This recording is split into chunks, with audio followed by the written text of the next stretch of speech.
A newsy and very insightful Wednesday for Nebraska football. Let's get into it.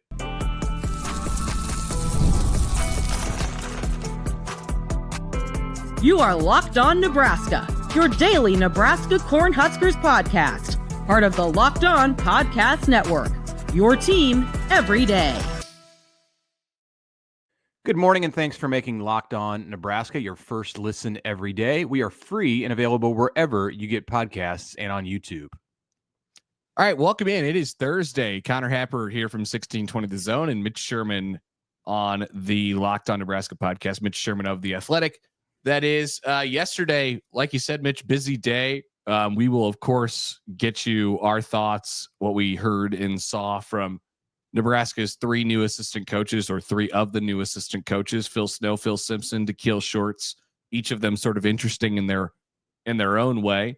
Matt Rhule also was on a podcast with Urban Meyer and Rob Stone, and he said did not hold back on the topic, I guess, of the week this week. So we'll have that during the show today. But man, it doesn't stop. We had a trio yesterday. Later last night, Nebraska reportedly, from Pete Thamel, hired Patrick Stewart as its general manager. And then this was, of course, confirmed locally by people like Mitch Sherman.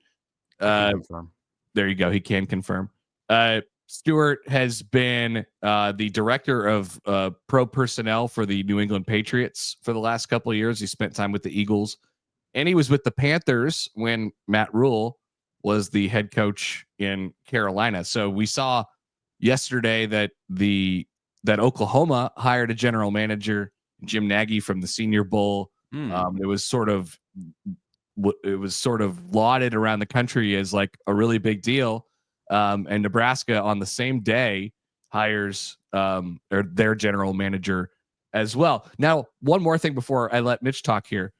Nebraska also already had a general manager, technically, and this will be a little bit different of a general manager, from my understanding. Yeah, just a bit different. Sorry, you were fine talking. I was looking up Patrick Stewart, the actor who played Captain Jean-Luc Picard on Star Trek. Yes, they did not hire that guy. Just to be clear, I don't think he's alive. Possibly is. Doesn't matter, because that's not who Nebraska hired. Okay. Nebraska went and he goes by Pat, I believe. That seemed to be the preferred method of referring to Nebraska's new general manager. Longtime NFL front office guy, been with the Eagles. He was with the Patriots for a decade and then came back to the Patriots the last couple of years as the director of pro personnel. Also spent some time, you'll be maybe surprised to know, or not surprised, with the Carolina Panthers and Matt Rhule during his stint in the NFL. So yeah, this is a big move.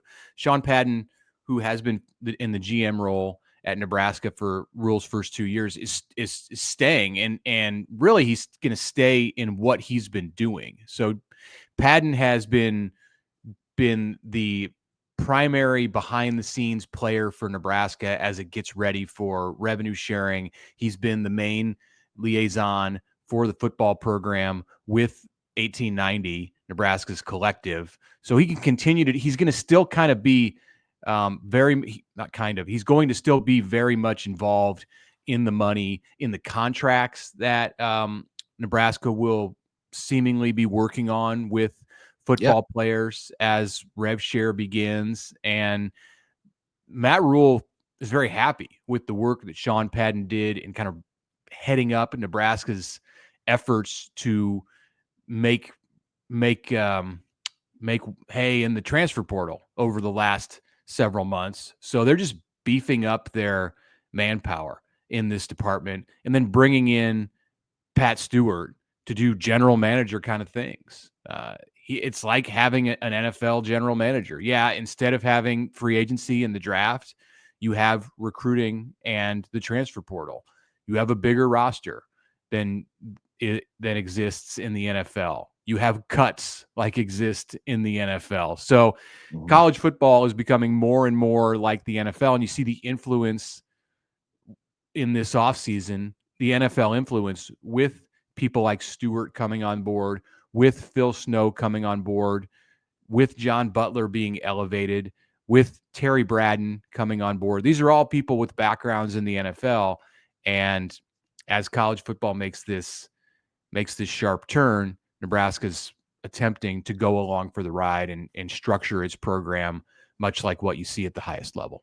Yeah, it's just a little bit more uniform, right? And I would imagine part of Pat Stewart's job is not only to have an extra set of eyes on players, potential players in the program, things like that, but also try and hone in, and obviously Matt Rhule is a huge part of this too. Just as in the NFL, the if you're a good organization, you have the owner, you have the GM, you have the head coach, you have the quarterback, and all those people are involved at various levels of making decisions as well.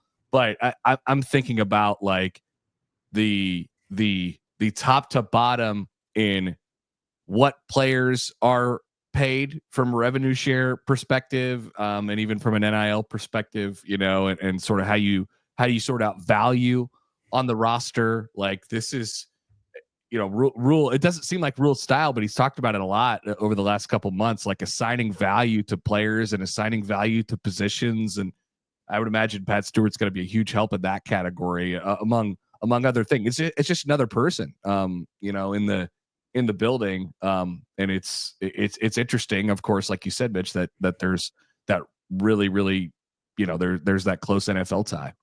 Yeah, this is Rhule 2.0. Remember, Yep. It's the Matt Rhule who, and we'll talk about this later in the show when we get to Matt Rhule's comments that he made on scheduling.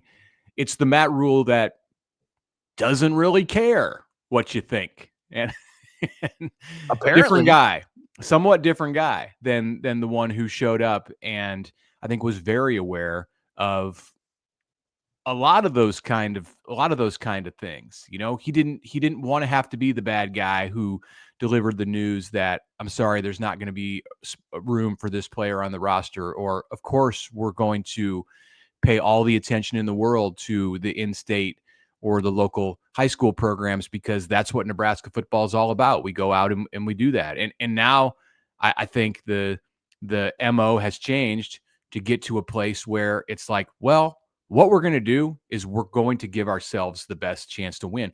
And we're going to make all the moves, not just some of them, all of the moves that we feel are necessary to get to that place. And if we step on some toes or hurt some people's feelings along the way, or if we change the way that things have been going that things have gone for Nebraska historically and the way that this school runs its program, well, look around college football. You can choose to stay in the past, or you can move to the future and give yourself an opportunity to win. And I think a lot of that, like you could call it like philosophical shift, has come since all of it, almost all of it has come since Troy Dannen came to Nebraska. And it's been just about a year. We're creeping up on the 1-year anniversary of Trev Albert's shocking departure to Texas A&M. And then just a couple weeks later, Dannen came on board.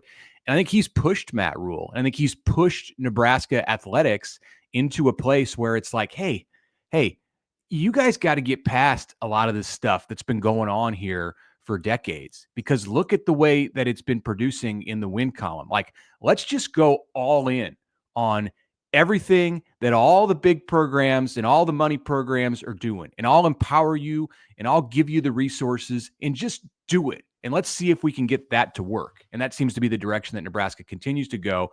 And this front office move that was unveiled on Wednesday night is another step in that direction. It's fascinating, Mitch. Like you sort of just laid out, Nebraska's always been a place where they have felt like, I guess to put it in a kind way, like they've felt like they need to do more with less, right? And it's still like, that's a great quality. That's a really, really good quality. But I think now maybe the thought process is, well, we have the ability to do more, and like with more with more. So why don't we try to do more? Why don't we do more with more? And I think that is definitely a change, and a welcome change. Like, I think there's also been a sentiment about Nebraska and how I hear this from fans all the time where they say, hey man, why don't we go get the best X, whatever, defensive backs coach in the country, and pay him $3 million to be the defensive backs coach. And the response is like, well, come on, you're not, you got to find a way to make the most efficient use out of your money, or, whatever the response is. And everybody was kind of just okay with that. Nebraska's spending big time. I think that's absolutely the takeaway from all of this. Yeah, it'll be interesting to see what Stewart, what he gets paid. Bill Belichick and the North Carolina Tar Heels hired Michael Lombardi, who's another guy that Rhule is connected with, just somebody that Rhule has looked up to, and I think there's a relationship there between the two of them where they cross paths. But Rhule will quote Michael Lombardi or reference Michael Lombardi often. He, NFL guy, and he's going to be the GM at North Carolina. They're paying him $1.5 million. So I don't think that's going to be the salary for Pat Stewart, but I'm interested to see when they get this thing. And they were still working on Wednesday night to get that deal finalized. It hadn't been completely done. It wasn't completely done, but it's on track for sure. When it is in short order, that's going to be one of those. His salary figure, I think, is probably going to open some eyes, and it's going to be one of those indicators of exactly how important his role is within the football program. So I'm interested to see that, and we'll hear from Matt Rhule on a local level. He will, I'm sure, continue to go and do some of these podcasts that he's been doing. You never know who he's going to sit down with from one day to the next, if it's Urban Meyer or whatever, but we'll hear from him here a week from Tuesday, March 11th. He's going to have his pre-spring press conference, and this will be a big topic for sure. We're going to want to talk about football and new coaches and personnel and spring football and all that, but again, it's probably going to be one of those days where we could take an hour and a half if we wanted and ask him questions, and you got to get to this Pat Stewart general manager type stuff to really make it a complete rundown. So, all right, when we come back, we're going to get to Wednesday, more into Wednesday and what we heard from Nebraska's new assistant coaches who were in front of the media. That's next. But first, a word from our friends from Roy. The future of college sports is here. Before the Roy app, NIL negotiations, by the way, NIL, even in the rev share era, still exists. NIL negotiations often happened under the table, and fans didn't have a clear way to directly support the student athletes that they love. Now you have Roy, and you get to be able to change and support your favorite college athletes in the most transparent way possible. The Roy app, the Roy NIL app, allows you to choose the player you want to support, decide how much you want to contribute, receive exclusive content from the athletes that you back, and if your player transfers, you get your money back. It's a risk-free way to show your support for that player or your favorite program. The Roy app is giving the fans control. There's no more uncertainty. Now you could be and you could provide transparent, impactful support and help shape the team and the future of college sports with your contributions. Download the Roy app now from the App Store and start backing Nebraska athletes the way that they deserve, with transparency, trust, and a real impact. The future of college sports is here, and you can join it now by downloading Roy and supporting your favorite players.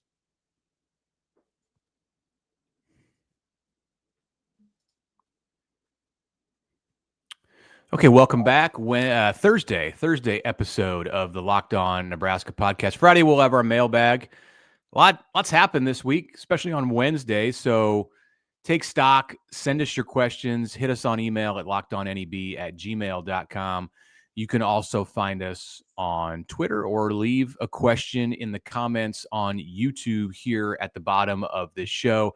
If you're listening on YouTube and you're going to be on the go, come check us out on the audio platforms too. You can get this content without actually having to see us, which I think is a bonus, and that's available on Apple, Spotify, and wherever you get podcasts. So Wednesday, as mentioned, brought us in the media an opportunity, and you in the public an opportunity, to hear from new associate head coach Phil Snow, new outside linebackers coach Phil Simpson, and new wide receivers coach Daikiel Shorts. Connor, you had a chance to hear what these coaches had to say. What stood out to you about the 30 or 40 minutes that we got of audio and video on Wednesday. Yeah, kind of a thing from each person. I know we talked about sort of our thoughts on each of them prior to yesterday. And I didn't have a great grasp on what we were going to get from Daikiel Shorts, but and that's why he was one of the more interesting ones to me. Like, okay, what's Nebraska sort of working with here? He's 30 years old, as we talked about yesterday, but man, he seems like he has a pretty good grasp on not only his players and all those things, the position. He seems like a technician, but really, really comfortable. You like that just comes off the page right away. He's absolutely comfortable in being in an environment like that, which, I don't know, looking at it from their eyes, there's 50 people in the room for a press conference in February talking to an assistant football coach. Like it's kind of crazy. It probably only happens 3 or 4 other places in college football. But super comfortable. Told stories, interwove through, what he told the story about how he went on vacation with Dana Holgorsen and Mike Leach, and it's fantastic. Yeah, I was really impressed. And I do think Nebraska got a pretty good hit there. The door was briefly open for a conversation about Dana Holgorsen's list of vacation spots. So as soon as Daikiel Shorts, so I asked Shorts about Holgorsen and if Dana was the reason that he wanted to go into coaching, because Shorts came to West Virginia, played for Holgorsen, became a captain for Holgorsen.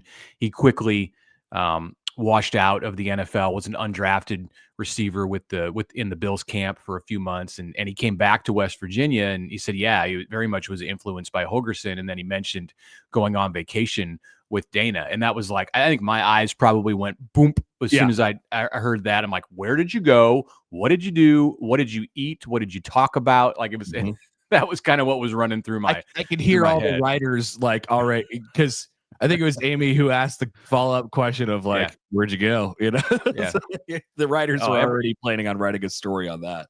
Everybody wanted to know, and he didn't disappoint with the story about Leach. Like, you would like to know more, I think, about that trip to Florida that those guys had. So maybe sometime in the future we can sit down with Daikiel and Dana and they can talk about that. We're still waiting to talk to Dana about his list of vacation spots in 2024 that was brought to light during the Pinstripe Bowl. So yeah, the thing on Shorts is the presence, no doubt, the confidence, the calmness that he had. And I think you can tell like what he's going to bring to his wide receivers. There have been many coaches who are much more experienced who you've seen struggle on that stage when they are getting peppered with questions. Like it might seem easy, and I'm not saying it's all that difficult to do it in front of the Nebraska media, but I think if you put Daikiel Shorts up on the stage at Big Ten Media Days, which won't happen until he becomes a head coach, but if you did put him in that kind of an environment, he would be just fine. And there are plenty of head coaches through the years who have not been just fine. As I think we've probably discussed in other. We're in LA, it's us at USC. No doubt. And then Snow, I mean, fascinating presence in the program. And I don't know that anything that I thought before yesterday has really changed a whole lot. I mean, he is absolutely an extension of Matt Rhule. He's Matt Rhule's, other arm, basically, for what it seems like. And he made it clear that it's John Butler's defense and all those things, and said all the right things. But there's no doubt that there's kind of a co-coordinator, vibe to it. And he's definitely a Matt Rhule proxy. That's for sure. I've heard Matt Rhule, and this goes back to before he got Holgorsen and before he reunited with Snow, talk about how it's difficult for him at times to get a great gauge on how he's doing on a certain level, because there aren't really the people around him who are willing to challenge him, who will tell him like if he's off base about something. And whether he's phrased it exactly like that, or it's just that's just my interpretation of what he's meant in that moment. Like I think he's somebody, an authority figure, who seeks to have people around him who will push back, who will tell him what they really think, who will offer an alternative idea if they don't believe that the road that he's going down is the right one, or who will fill the vacuum of leadership if Rhule's so occupied with another part of his job.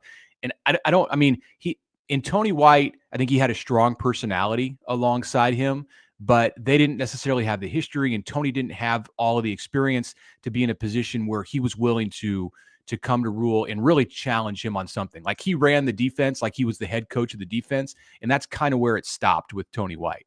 With Holgorsen, and definitely with Phil Snow, he has two guys who have no issue at all telling him if they think that he's screwing something up. Oh, that is completely different from the coordinator setup he had when he got here. I mean, Tony, you just talked about Tony White. I mean, I think Marcus Satterfield fits in that category even more so. Like those guys are going to do whatever the coach feels like they need to do. So, and they said as much throughout their time as being coordinators. So no doubt you got some experienced guys who have done a lot and seen a lot in the sport. And, you've kind of given them the keys a little bit. So that's a way different setup than when Matt Rhule got here. Let's take a break and come back and talk before we get into Rhule's comments on the Urban Meyer podcast. Let's talk about what we heard from Phil Simpson and from Snow to a certain degree about how this defense is going to look and how it's going to play and how it might be different and similar to what Nebraska did in 2 years under Tony White. That's coming up next. All right, a message here from a new sponsor. I want to tell you about Fabric by Gerber Life. So life moves fast, especially when you've got a family. One day you're watching your kids take their first steps, and before you know it, they're off to college. So that applies to a couple of hosts of this podcast, I would say. That's why securing those kids' future is so important. Fabric by Gerber Life makes it simple to get term life insurance that fits your family's needs. With Fabric, you can apply for term life insurance online right from your couch. You could be covered in under 10 minutes. And in many cases, no health exam is required. You can get $1 million in coverage for less than $1 a day. So protecting your loved ones does not have to break the bank.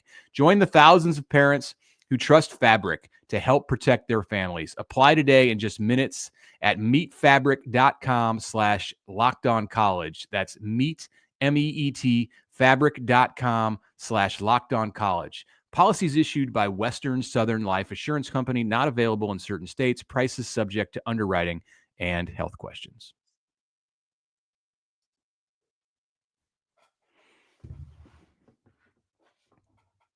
All right, welcome back. Wrapping up a Thursday podcast here. Don't forget, Mailbag Friday coming up, so get your questions in. LockedOnNEB@gmail.com. Tweet at us. Leave a YouTube comment. We will get to those tomorrow. The other coach that talked yesterday, Mitch, that we haven't talked about yet, Phil Simpson. What were your takeaways from him? And I don't know about your sort of preconceived notions going in, but how did you feel about how he came away from that conversation yesterday? Yeah, very likable guy.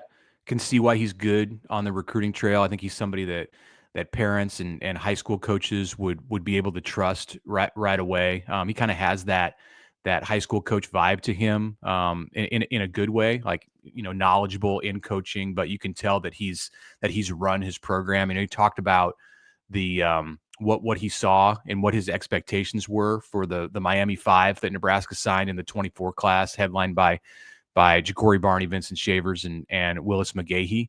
And he said, look, I expected those guys to do what they did as true freshmen because of the types of players they are, because of the types of character that they have. They're not people who were going to be high maintenance. So he helped identify those players for Matt Rhule in his first stint at Nebraska in the 2023 season, and it's paying dividends. So I was also struck by, and I've been curious about this since Simpson came back. Like, what kind of a decision was it for him when Nebraska went back to him after he had made the choice to go back to the South, back to the state of Florida, and work at Florida State last year for Mike Norvell. And now Nebraska's got a spot for him again. Like, well, how did that go with him? And he said it was like a very brief conversation with Matt Rhule. Simpson was on board right away. He went and talked to his son. 10 minutes. The next day, he was coming to Lincoln. So, not hard, easy, no brainer. Is how he described it. And then third from Phil Simpson, you can weigh in on this too. I was interested about like how he fits into the defense. This was kind of like a, what would you say you do here question. And, he's going to coach the jack linebackers. Nebraska's going to run the 3-3-5, at least on first and second down. And then kind of going with playing off of what Snow said, the main difference in the Nebraska defense is going to be its third down package. They're going to try to be more diverse, more confusing for offenses, and throw things at teams like in an NFL kind of defensive style that takes and builds on what Nebraska did in Tony White's scheme. So Simpson will be heavily involved in that because of the position that he coaches. Yeah, I thought that was interesting when Phil Snow was talking about advancing the third down package. Yes, I think he's talking about, doing more things and getting more complicated and finding ways, creative ways to get to the quarterback on third down.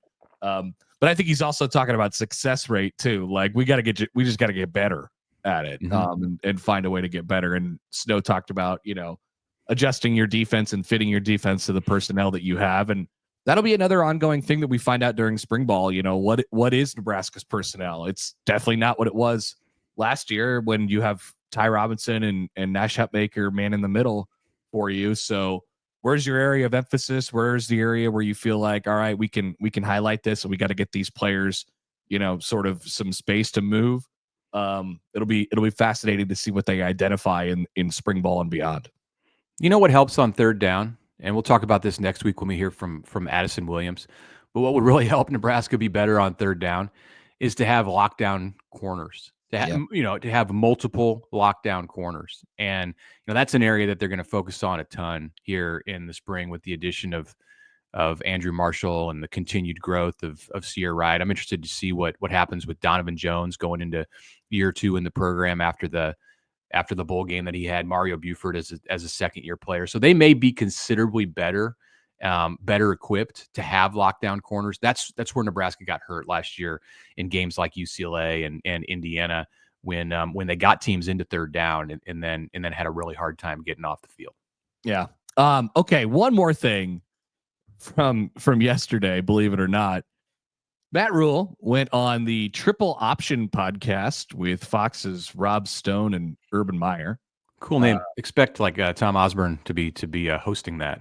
And I got to tell you what, like Urban Meyer is fascinating. I love listening to Urban Meyer. He's opinionated. I think he's actually pretty dang good at the TV thing. And they have him doing a podcast too. And so they're going through a variety of different things that affect Nebraska. And things like that. So actually, I do have the video, Mitch. I'll play it here. Just the beginning of Matt Rhule's answer on, and actually the question from Urban Meyer. Are you concerned about those, the Nebraska versus Arkansas, Nebraska versus Oklahoma, where it's great for fans, but is it great for Matt Rhule and the Huskers, or does it just get to the playoff? Why would you ever play one of those games? We're being completely honest. Like Coach Meyer, I'm at a lucky point in my life where at my 4th job and after getting fired in the NFL, I kind of say what I feel nowadays. I could care less. Why in the world would a Big Ten team who's already playing 9 conference games, why would you ever play one of those games? Like what? Like you look at a lot of teams like there's, and I love it's not anti-SEC, but like there's some SEC teams that last year only played 3 away games in another team's stadium. 3. So that's just the start of Rhule's long answer about and fired up answer about why Nebraska is basically not playing Tennessee. Hey, I'm not anti-SEC at all, but let me go rip on the SEC for a minute here. Yeah. Also, where was the camera in his microphone on that interview? Was it positioned like on the other side of his office? Like, can't he get on his laptop and like do it right there on his desk? Like have a webcam or a microphone or something? Like, come on. Yeah. So you want to know why the Tennessee game got canceled for 26 and 27? There you have it. That's why, because Matt Rhule doesn't want to play him. That's it. Like that's the story. And he doesn't feel as if it's advantageous for Nebraska to play him. That's the reason. There are some times like when it's very difficult to identify with the head coach because they live in a different world and like they've got, all of these things and people around them to answer questions and serve them. And it's a different life when you're like the CEO of a big football organization. But when I hear Matt Rhule say, I've kind of gotten to a point in my life where I don't really care about what people think. And I'm just basically going to do things the way that I want to do them. That sounds very much like a person who just turned 50 years old. And which Matt Rhule did a couple of weeks ago. And he's like, I'm done. I'm kind of done just like doing things to please other people. Yeah, I'll get my wife flowers on Valentine's Day. Like I'll do nice things for my kids. That's not what he's talking about. He just means when it comes to things that affect him and his job and like how he's perceived, he doesn't care if you think, oh, Nebraska should play all the great teams every year. They already play 9 conference games. And in his mind, that's enough right now to get them to the place they want to get at the end of the season. So all of this talk that we heard from Troy Dannen last week about how this was about finances and it was about getting 8 games in Memorial Stadium in 2027 and, sneaking out a few extra million here and there because they've got this big new line item budget on their ledger coming in with rev share. Like that's all real and that all exists, but it's not the reason that they got out of this Tennessee thing. They got out of this Tennessee thing because they want to put themselves in position to make the college football playoff. And whether that conversation makes you uncomfortable because Nebraska's played in 1 bowl game in the last 9 seasons or whatever, sorry, Matt Rhule wants to get there. And you probably as a Nebraska fan should want a coach who wants to get there and does everything that thinks he needs to do to make it happen. I do want to remind people that if and when they change the playoff format to, in the Big Ten and the SEC get 4 auto bids and it's the top 4 in the league and that's it, that what you do in the non-con doesn't matter, period, at all. That's another part of this. Like they could lose that game and it wouldn't matter. If they lose it, if they go 0-3, if they lose to UTEP and Ball State and Bowling Green and Northern Illinois and all, if they go whatever in non-con, they can still go to the college football playoff in the way that the playoff is going to be set up going forward. That's bad for the sport. Absolutely. But I do think it is worth reminding people here. And so I don't know, you can't necessarily plan on that at this moment, but that is almost assuredly what's going to happen. That reality kind of flies in the face of all of this, because if you're talking about not playing Tennessee because you don't want to risk losing that game and like getting kicked off the bubble, if the only thing that's going to be taken into account is what happens on the last weekend of the conference season because you're doing in these play-in games, then like those two arguments don't mesh. So I think Rhule is like preparing himself for like an altered version of what they're talking about. It's hard to think of college football where non-conference games mean nothing.